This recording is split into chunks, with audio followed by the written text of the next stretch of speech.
2 Timóteo, capítulo 3, versículo 2, que diz assim: porque haverá homens amantes de si mesmo, avarentos, presunçosos, soberbos, blasfemos, desobedientes a pais e mães, ingratos, profanos.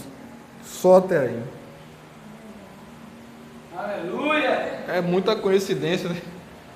O apóstolo Paulo, ele explicando para Timóteo coisas de 2000 anos atrás, tudo se refletindo nos dias atuais. Se vocês observarem, o título da minha Bíblia fala o seguinte: extrema corrupção nos últimos tempos.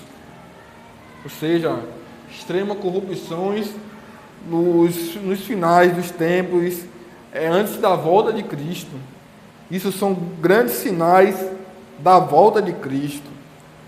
Tudo que está na Bíblia Sagrada está se cumprindo diante de nossos olhos. E o engraçado é que no versículo 1, ele fala o seguinte: sabe, porém, isto, que nos últimos dias sobrevirão tempos trabalhosos. Ou seja, tempos difíceis. Tempos difíceis em todos os sentidos. No trabalho, na família e também no Evangelho. O alvo nessa questão era o Evangelho. Porque Paulo estava ensinando a Timóteo tudo aquilo que iria acontecer a um determinado tempo. De pessoas amantes de si mesmos, ensinando coisas para outras pessoas que não tem nada a ver com a Bíblia Sagrada.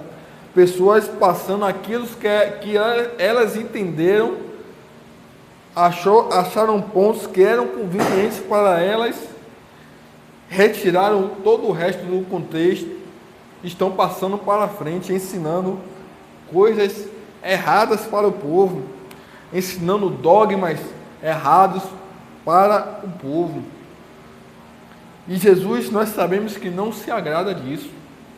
Nós sabemos que Deus não se agrada com isso. Não está nem um pouco satisfeito com isso. Tem uma passagem, se eu não me engano, no livro de Apocalipse, que fala que aquele que retirar ou acrescentar algo deste livro, parte do livro da recompensa da vida, será arrancada também. Você vê como é tão sério a coisa da pessoa ou acrescentar ou retirar. Mas nos dias atuais as pessoas estão apenas retirando tudo aquilo que não agrada a eles, e ensinando tudo aquilo que eles acham que é certo, que eles acham que é bom, que eles acham que é o ensinamento verdadeiro, deturpando a mente das pessoas.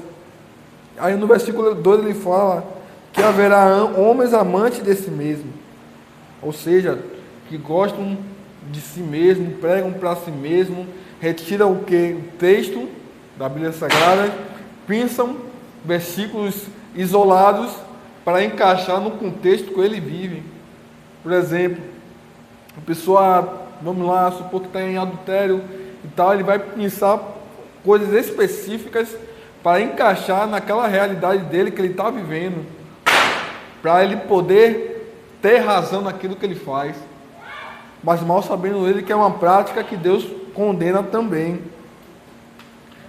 Aí o texto continua falando: pessoas avarentas e presunçosas, pessoas que só amam dinheiro, pessoas que só amam riqueza, pessoas que querem persuadir o outro a fazer o errado também, pessoas presunçosas. Também tem as pessoas soberbas, pessoas que andam com o nariz em pé, se acham melhor que os outros. Vemos muitos casos aí, muitos escândalos de pastores perseguindo pessoas porque tem um cargo de liderança na igreja, um cargo mais alto da igreja, quer andar o quê? Com o nariz em pé, quer mandar, desmandar. Se às vezes tem até um membro que prega bem, tem um membro da igreja que explana bem a palavra, o que ele faz? Começa a podar, começa a cortar aquela pessoa, começa a, como eu posso falar a palavra certa, atrapalhar o crescimento daquela pessoa, não só como os pastores, mas obreiros, presbíteros e tantas outras pessoas que se acham mais importantes. Muito obrigado. Valeu.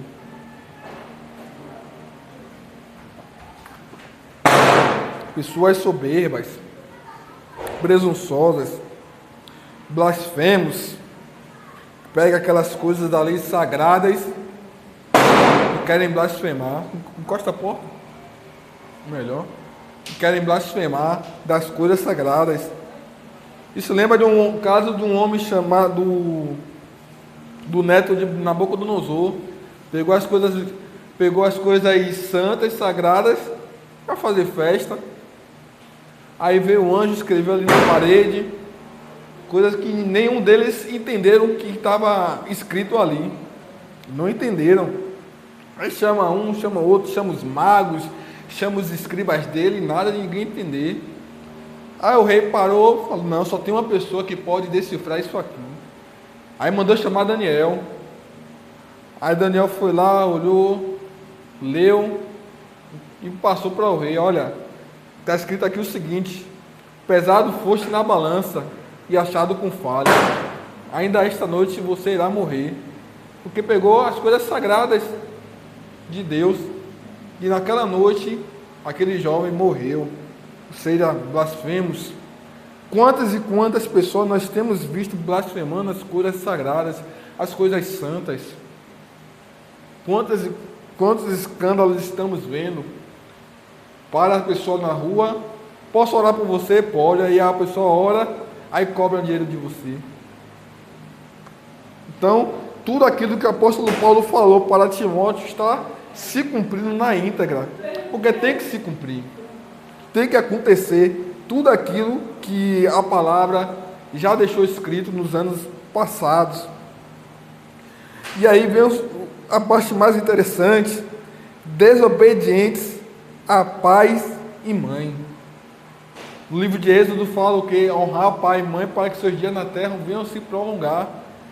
E nós estamos vendo uma juventude, uma geração extremamente rebelde. Jovens xingando uma mãe, querendo ir para cima da mãe, querendo ir para cima do pai. Que loucura é essa? Que loucura é essa?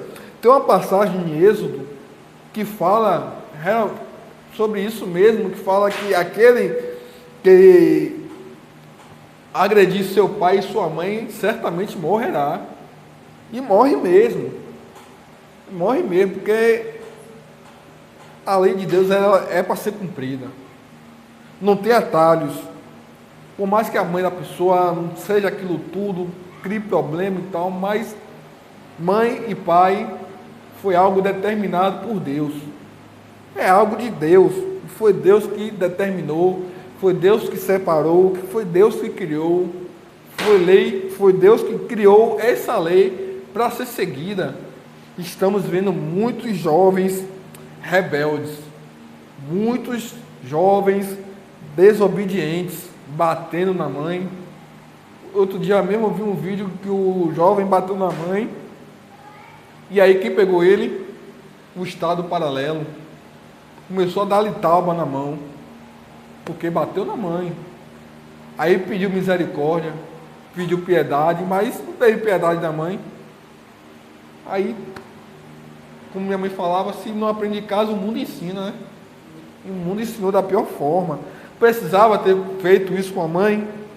Não precisava. Se não tivesse feito, não passaria por isso.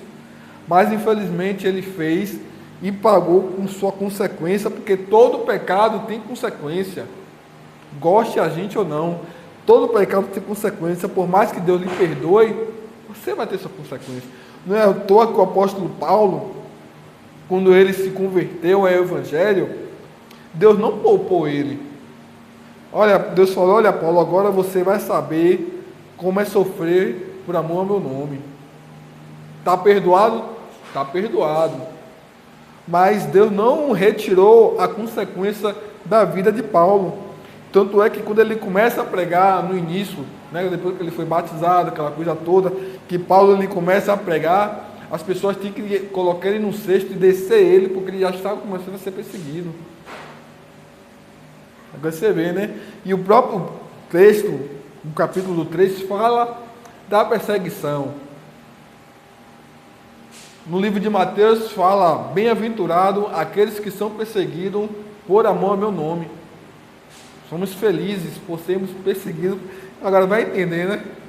Ser feliz por receber uma perseguição por causa do nome de Cristo é uma bênção em nossas vidas. É uma verdadeira bênção. Sinal de que estamos indo no caminho certo. É um sinal que você está indo no caminho certo. Quando você retruca, quando você rebate, você fala: não, isso aqui está errado. O Evangelho não é isso. O Evangelho é assim. Esse caminho que você está aí seguindo é porque você está amante de si mesmo. É um caminho que você está tirando da Bíblia só as coisas que lhe convêm, só as coisas que lhe agradam. E aí a pessoa começa a lhe perseguir, a te olhar torto. É bom para você. Bote isso na sua cabeça, que é bom para você, quando você começa a ser perseguido pelo amor a Cristo, pelo nome de Cristo, pelo amor à palavra. Aí fala também dos ingratos e profanos, aquelas pessoas que não têm gratidão por um apoio, um conselho, uma ajuda. Pessoas que recebem uma ajuda, lá na frente tem a opção de retribuir aquela ajuda das costas. Pode retribuir aquela ajuda, finge que nem conhece. E o engraçado é que o mundo dá muitas voltas. Hoje nós estamos em cima, amanhã podemos estar embaixo. Aquela pessoa que te humilhou, amanhã pode precisar de você. Mas nos dias atuais, estamos vivendo uma geração muito ingrata. Estamos vendo uma geração muito rebelde, muito desobediente. Por isso que o profeta Ezequiel chega para Israel e chama Israel de casa rebelde. Estamos sendo casa rebelde no século de hoje, no século 21, porque nós não estamos seguindo as leis de Deus. A humanidade não quer seguir a lei de Deus. A humanidade quer seguir seus próprios deleites, seus próprios prazeres, como o próprio texto vai falar conosco nesta noite. Sem afeto natural, sem irreconciliáveis,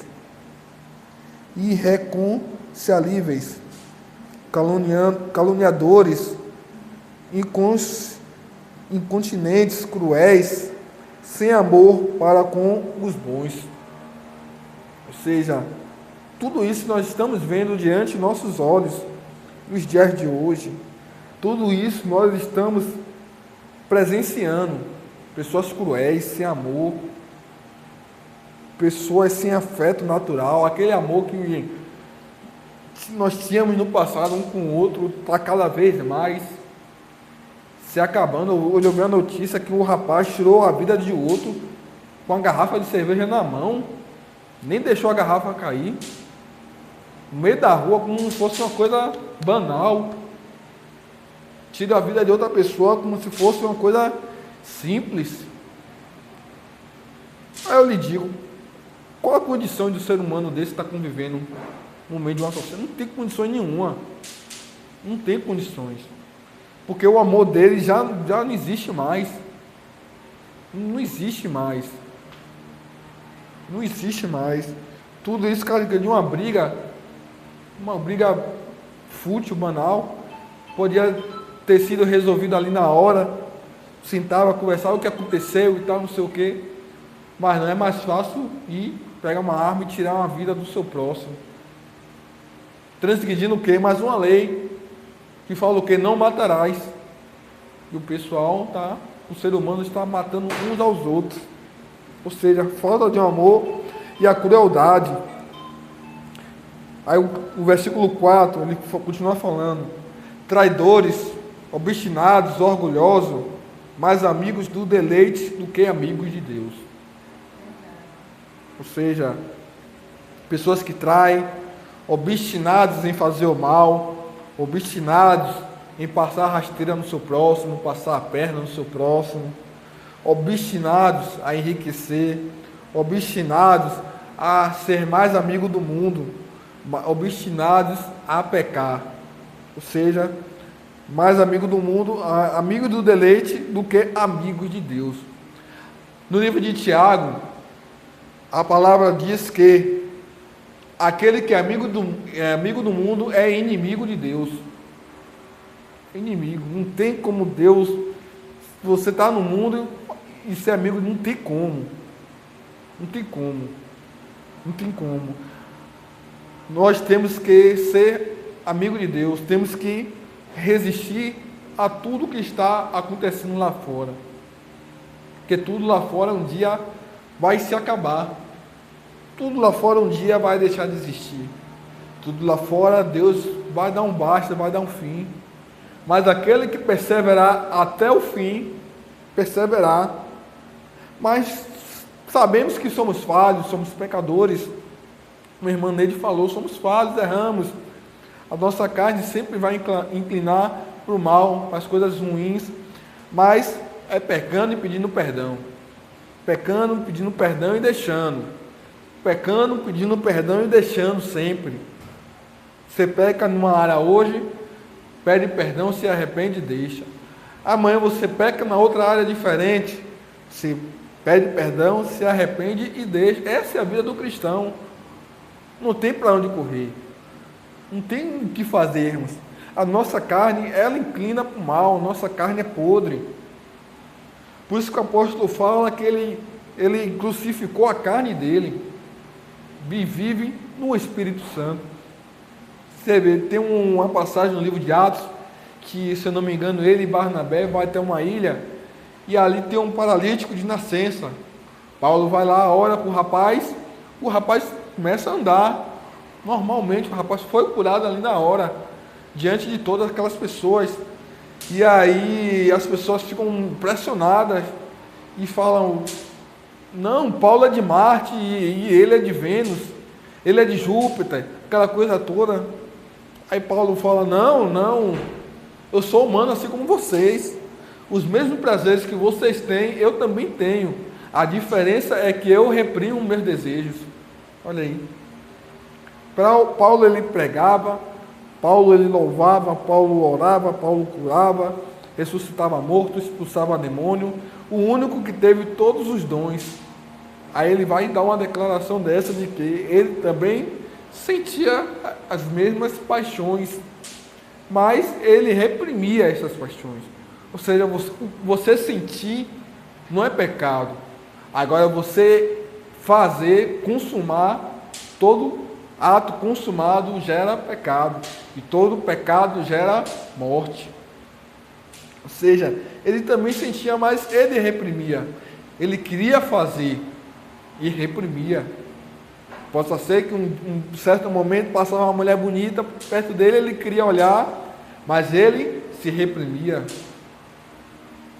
Tinha alguma situação, alguma coisa de, sei lá, ganhar dinheiro fácil e tal, sentia vontade, mas ele se reprimia.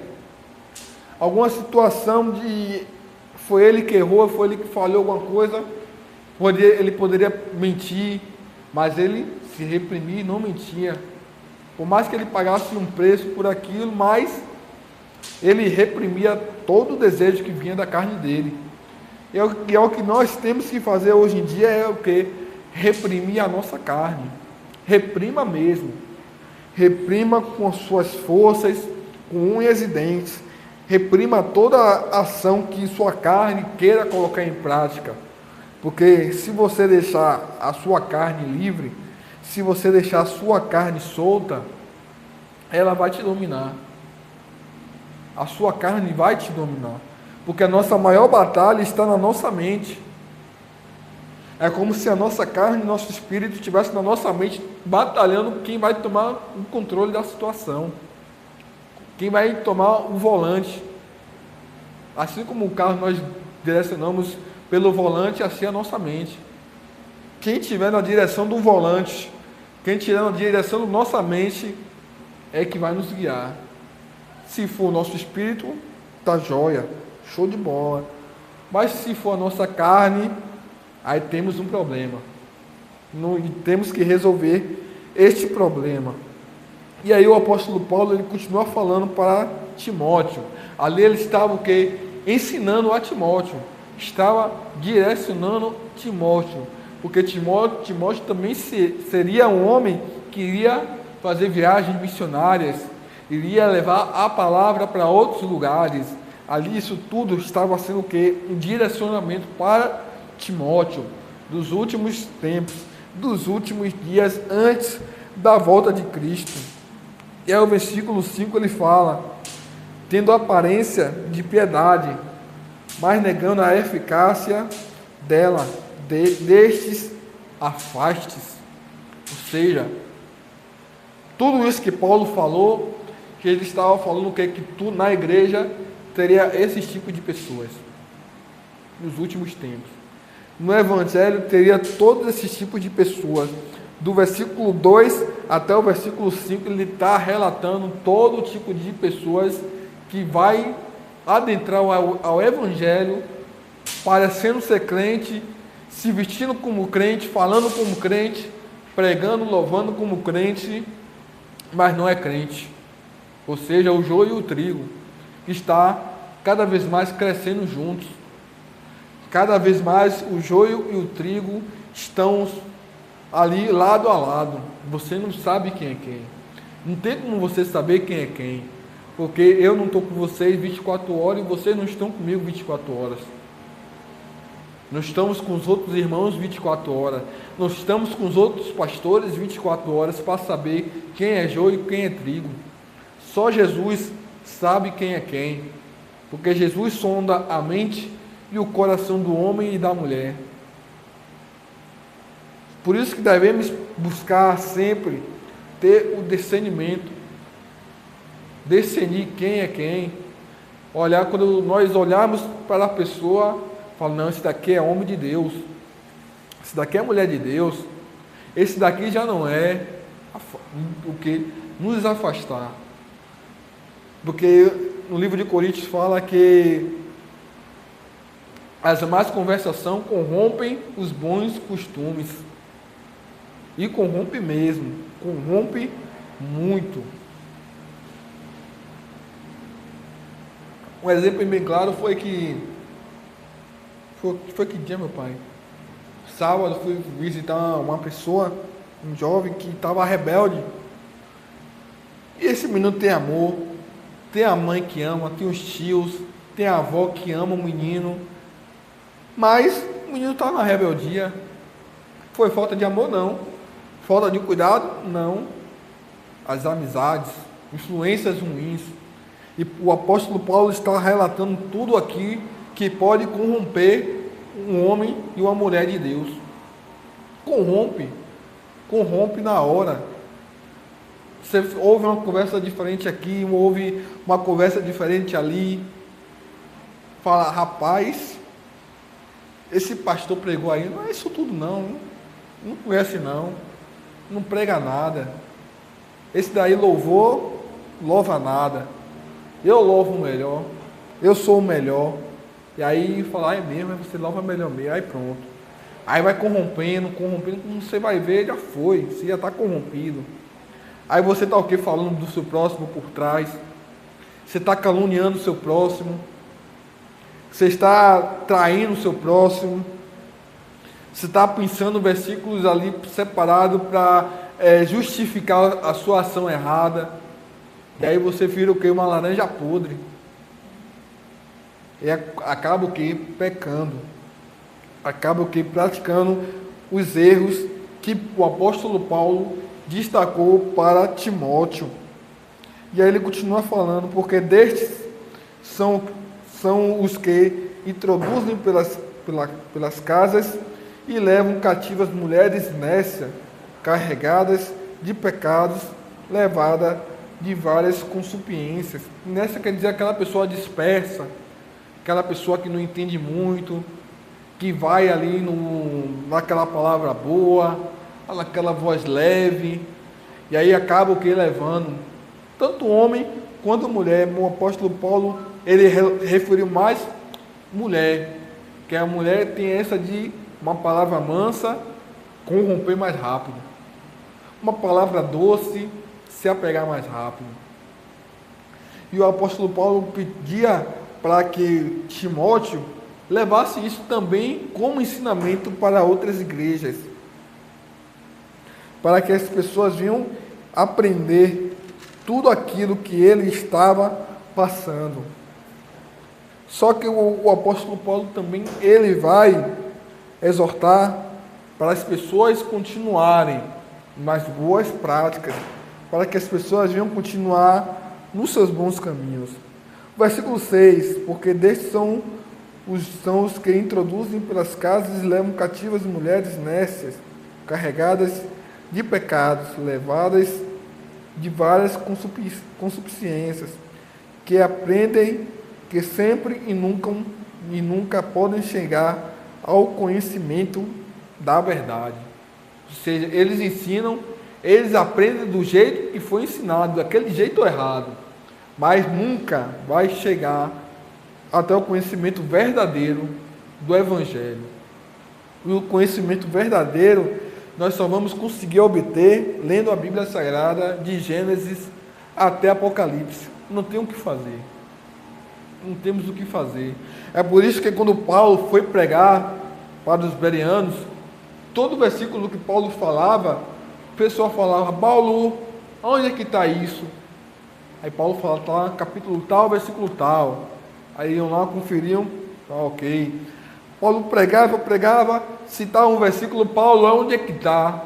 Aí Paulo falava, versículo tal, capítulo tal, versículo tal, livro tal. Ou seja, sempre questionando. Mas as pessoas hoje não querem questionar. Com medo. Medo da repreensão. Medo da calúnia. Medo dos líderes que estão assumindo as igrejas hoje em dia, pegar toda a nave da igreja e se voltar contra você. Ou seja, um sistema religioso que é bem parecido com aquele sistema que Jesus tanto bateu no passado.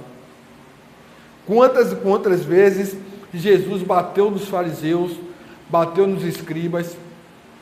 Quantas e quantas vezes Jesus falava para os fariseus que eles eram sepulcros calhados? Pregavam para as pessoas as leis duras, regimes duros, doutrinas duras, mas nem eles cumpriam. Ou seja, eram homens hipócritas, homens que só faziam falar, mas não colocavam em prática. E é por isso que Jesus sempre batia neles. A chegar um ponto de Jesus falar que quem vos ensinou que irá fugir da ira futura. Imagine, chamou de raças de víbora. Quem vos ensinou que irá fugir da ira futura? É o mesmo sistema que temos hoje em dia, que está se criando e se fortalecendo cada vez mais e levando pessoas para o inferno com ensinamentos totalmente equivocados, ensinamentos totalmente errados. Estão levando outras pessoas para o inferno junto com eles. E era isso que o apóstolo Paulo estava constantemente ensinando, que eles ensinam, mas as pessoas que eles ensinam nunca vão ter o conhecimento verdadeiro do Evangelho. E como Gênesis e Jambres resistiram a Moisés, assim também estes resistem à verdade, sendo homens corruptos, que de entendimento e reprobos quanto à fé. Aqui no versículo 8, ele cita dois homens chamados Janes e Jambres. Mas quem são eles? São os magos do faraó, que quando Moisés e Arão se apresentaram para faraó, eles pegaram, fizeram as mágicas dele e lançaram duas serpentes. Então Moisés pegou o cajado, jogou no chão, o cajado de Moisés virou uma serpente e matou as serpentes dos magos. Ou seja, eles não resistiram à verdade do poder e da glória de Deus. Eles não resistem, não entendem, não querem entender a verdade. Não querem entender que o Evangelho é um só, que o Evangelho não tem várias raízes, que o Evangelho não tem vários direcionamentos.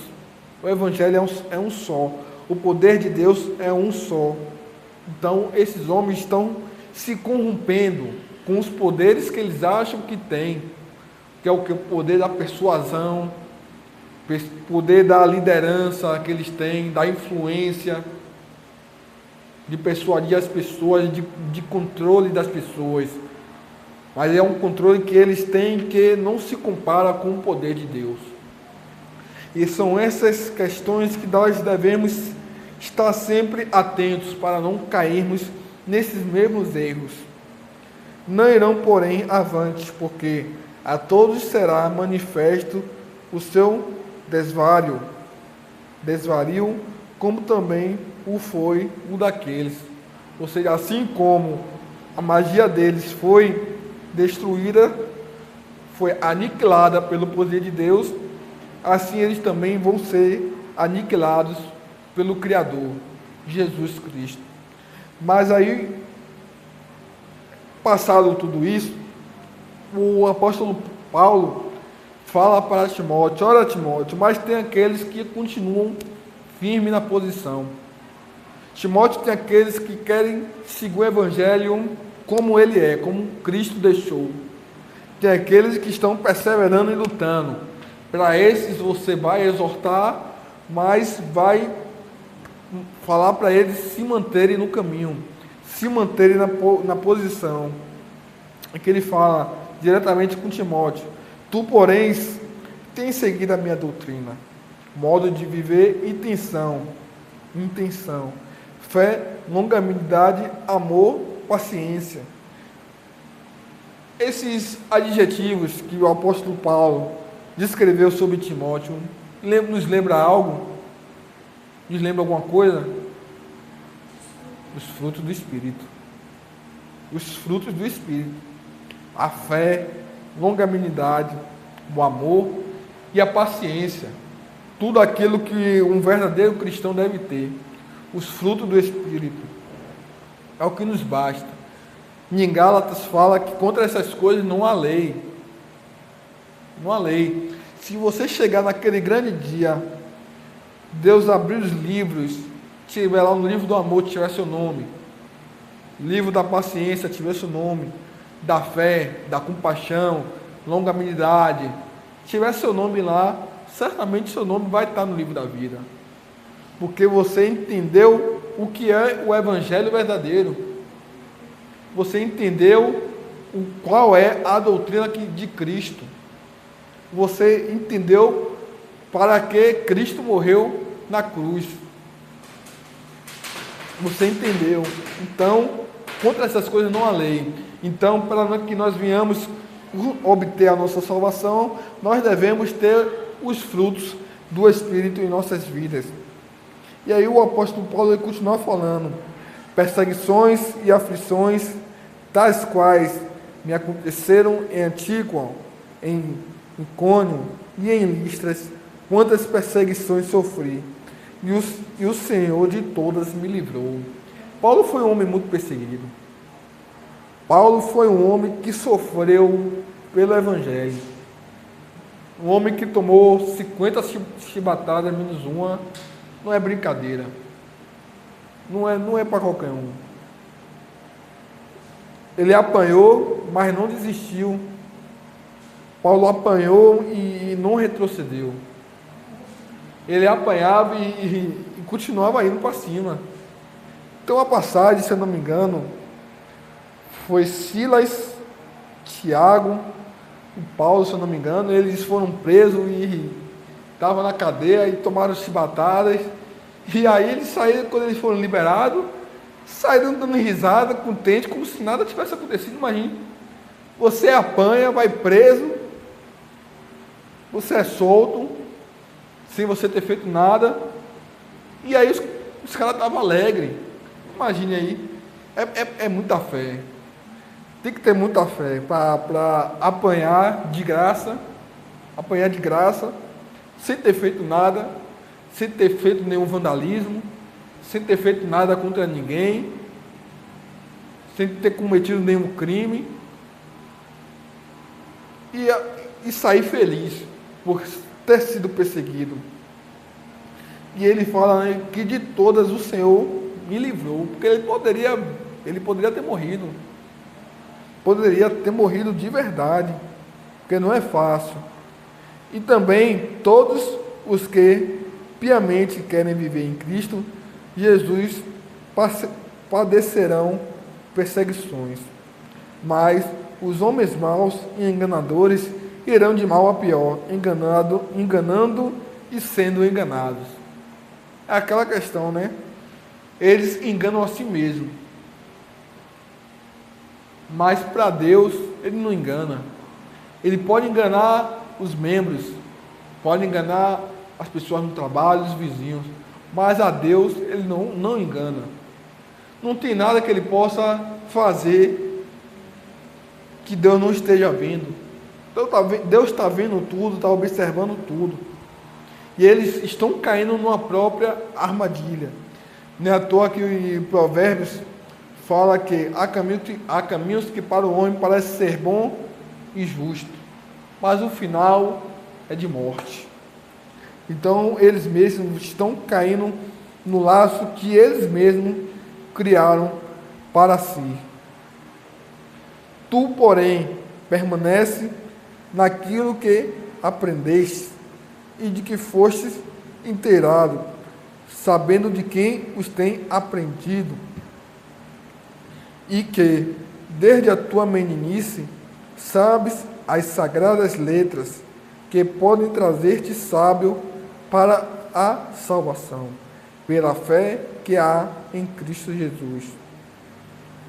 Toda a Escritura, divinamente inspirada e proveitosa para ensinar, para redarguir, para corrigir, para instruir em justiça, para que o homem de Deus seja perfeito e perfeitamente instruído por toda a obra. Interessante, né? No 14 ele fala: tu, porém, permanece naquilo que aprendeste, de que foste inteirado, sabendo de quem os tem aprendido. Ou seja, ele está ali naquela posição inteirado, ou seja, ele está antenado em tudo que Paulo ensinou. Que ele fala o quê? Sabendo de quem os tem aprendido. Paulo ensinou ele, instruiu ele. Ou seja, Paulo reconheceu que Timóteo já estava ali inteirado, antenado em tudo das Escrituras Sagradas. E o interessante mais ainda e que desde a tua meninice, ou seja, digamos que Paulo já treinava Timóteo desde novo. Vamos supor, sei lá, uns 13, 14 anos, que é o ano da adolescência, que os hormônios estão ali à flor da pele, que a juventude já quer namorar, né, e tal, aquela coisa toda, acha que é o dono do próprio nariz, acha que é mais homem que todo mundo, acha que vai ficar jovem para sempre, e aí começa o quê? Se achar o bambambam, se achar o tal. Mas Timóteo não. Timóteo foi diferente. Desde a tua meninice, sabe as sagradas letras que podem te trazer sábio para a salvação, ou seja, sabe de tudo ali que pode tornar ele inteligente para alcançar a salvação. Interessante. Desde jovem, Timóteo sempre instruído. Desde jovem, Timóteo sempre sabendo o caminho certo a andar. Sabe para a salvação que há em Cristo Jesus.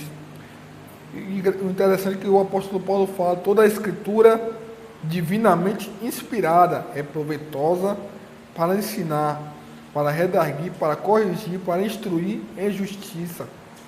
Ou seja, como falei, né? A Bíblia Sagrada, a palavra, as Escrituras, é um manual de sobrevivência da humanidade. A humanidade precisa da Bíblia Sagrada. A humanidade precisa seguir a palavra do Senhor Jesus. Não é à toa que lá no Oriente Médio, os países islâmicos, eles usam o quê? O Alcorão como base para tudo. Tudo tem que ser na base do Alcorão, as leis, a Sharia, tudo é no Alcorão. E aí de quem for contra, praticamente morre. Ai de quem for contra. Ou seja, o que eles têm de base moral para eles é o Alcorão. E nós temos a Bíblia Sagrada, porque nós sabemos que a nossa é verdadeira. Aleluia, Quem morreu por mim foi Jesus, não foi Maomé. Não foi Maomé. Quem me criou foi Deus, foi Jesus Cristo, não foi Alá. Foi Jesus que morreu por mim na cruz para perdoar os meus pecados, para perdoar nossas falhas. Então, nós temos que usar a nossa Bíblia como o nosso mapa, o nosso guia. Estamos perdidos na escuridão e a Bíblia é a nossa lanterna. A palavra é a nossa luz para nos guiar no meio das trevas, para nos guiar no meio da escuridão, para que o homem de Deus seja perfeito. Olha aí, para que o homem de Deus seja perfeito e perfeitamente instruído para toda obra. Ou seja, o homem, ele se ligando na Bíblia, ele vai se tornar um homem perfeito, e toda obra que ele for executar dentro da igreja, ele vai fazer perfeitamente. Perfeitamente. Porque ele está baseado o quê? Na Bíblia Sagrada. Ele está instruído na Bíblia Sagrada de Deus, no manual que Jesus deixou para nós seguir, para nós colocarmos em prática todos os dias das nossas vidas até o dia da vinda do Senhor Jesus Cristo. Né? E agradeço a minha rica oportunidade.